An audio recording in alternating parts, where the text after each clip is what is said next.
First thing I like to do is make sure that the area where I'm pumping up the board doesn't have any sharp object, that you're not going to be inflating your paddle board on something that could damage it. Now we're going to unroll it with the fins down. Now we're going to take our pump. I'm going to attach the hose to the out position. So you want to make sure it reads out. So we're going to start in the double action high volume mode. Then the first thing you want to do is locate the valve. This cover comes off. This yellow button here is the most important part to know. One thing I want to make sure is that I don't inflate the board with the valve pin down. It'll inflate just fine, but the problem is when you take the hose off, all the air will rush out. To inflate, the yellow pin must be in the up position. Now we're going to attach the hose by inserting the hose all the way in and then turning the hose 90 degrees in a clockwise fashion. Now you're ready to start pumping. It's very easy with this V8 pump.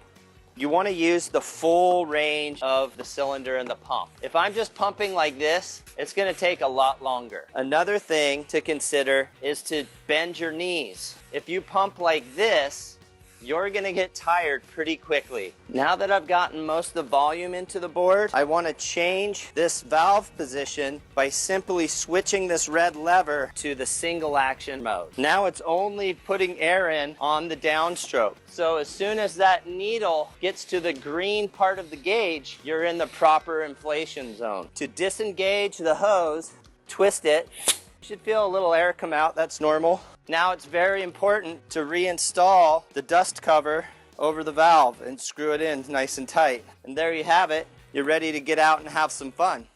Now we're going to take a look at how to deflate your Starboard inflatable paddleboard. First, we're going to start by locating that valve where you inflated it. Remove the dust cover, just a half a turn, and there you're going to see your yellow button. Push down for about 3 seconds to let most of the air out. And then you're going to turn that yellow button about 90 degrees. It can turn right or left, and it should stay down. Now I've turned it, the air is still coming out. So it's always best to try to roll this board up as tightly as possible. Now that we have the board rolled up almost all the way, I'm going to try to push all the rest of the air out of the board as I can. There's another option that this pump has an in and an out valve, and then we'll screw it into the other side, which is indicated by the in, which means it's sucking air in. And then I'm going to plug it into the board. This will allow me to actually pull all the rest of the air out of the board. So it's going to allow me to really roll it up nice and tight. I'm going to put the dust cover back on to make sure that I'm protecting that. And there you have it. We'll see you on the water.